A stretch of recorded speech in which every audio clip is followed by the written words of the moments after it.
Look at this backpack I got going on today. We got a whole Two lot tripods. A lot of camera gear in there. Got a We got the reflector on the back. He got the belt buckled. The belt buckle that doesn't buckle. Got Justy Busty. Yeah. Guitar, mic stand, and me. We can maybe start with some moss rock stuff while the sun's gracefully caressing these rocks over here. Once the sun gets to the point where it's hitting the water area a little bit more, we can go down on that side and get the main shot that I had in mind. And then we can kind of just freestyle from there. Hey Elijah, do you mind being good at videography today? Have my mind made up, then you change it. This section of the music video is for the second verse, and it has this really long-winded repeating vocal melody with lyrics that are kind of emotionally all over the place. The shot perfectly represents the verse in my mind, with the water representing this constant flow of emotion and me laying there with this very content demeanor representing a feeling of acceptance. That feeling of acceptance is something that I try to put in the music, but I think is a little bit under the surface. And this is an example where a music video can really be used to further accentuate feelings that I wanted to communicate in the song. Shot turned out great, but my leg freaking hurts from being jammed into a rock for the last 15 minutes.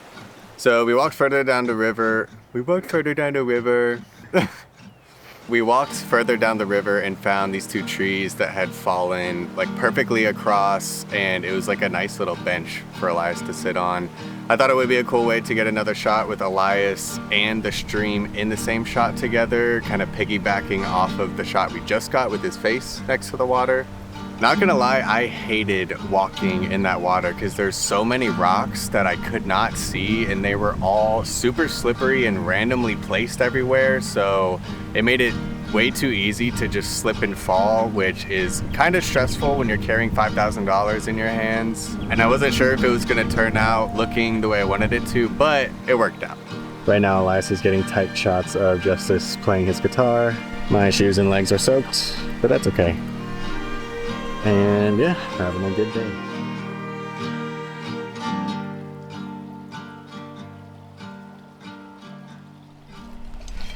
All right, we just made it to the top of the cliffs and stuff because we are about to shoot the most important scene of the whole day.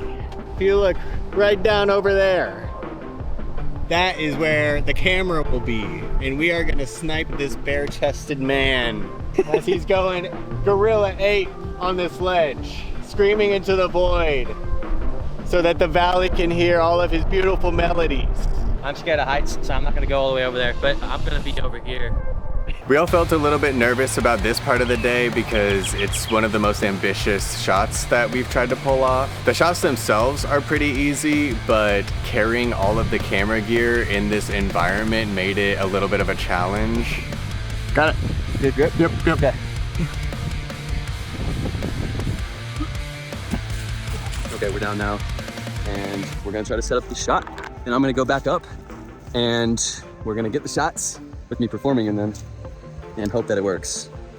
Oh my gosh. So we got a shot set up with this really long lens. It is a 100 to 400 millimeter lens, so we can get a nice and tight shot. This is it at 100 millimeters, and we can zoom it all the way to 400 millimeters. So even though he is way over there, we can get that shot. We planned out the shots real quick, and now, yeah, buddy, I'm going to head back up. It's a great day to be at Chick-fil-A. Let's make it happen. All right, focus is good, camera's rolling, third take on 100. The wind was blowing pretty hard for the next hour as we shot take after take after take. This is definitely one of the most awkward performances I've done. And for the first few takes, there was a few people standing right behind me just watching me flail around like a complete idiot. He's been getting better with his performances every single video that we do, and having Justus there with us to give pointers and feedbacks on what he can do to look a little more natural or fit the vibe of the video helped a ton. So shout out Justus. Justus, do you have any advice? Do your job. Do your job? That's my advice? I mean, what better advice could I give? Shooting this cliff shot for me was actually pretty fun. I enjoyed having an excuse to use the walkie-talkies. Roger, Roger, Sabrina Carpenter. Okay, that's good. I'm still on 100. We can do another. I will say it was a little sketchy knowing that I was right on the edge of a drop-off and that theoretically the ground could give out from under me at any moment, but I didn't really think about it that much. When we originally found this spot about 2 months before we did the shoot, it was really hard to get down to the area and climb back up. There was no easy way to climb back up the rocks. There was one place to put your hand and one place to get your foot, but it was right on the edge, so if you slipped at all, you were basically gonna die. So when we came back, we brought a rope with us to pull ourselves up with. It like swings it. I know. Nice. Hey, we did it. Okay, let's get the last few shots. I just stood here looking out at the edge for 30 minutes, but felt good. I think this is gonna turn out really cool. I got a little blue on my hand. But we prevailed. Screaming out our names until the world knows who we are. Hazel, motherfucker!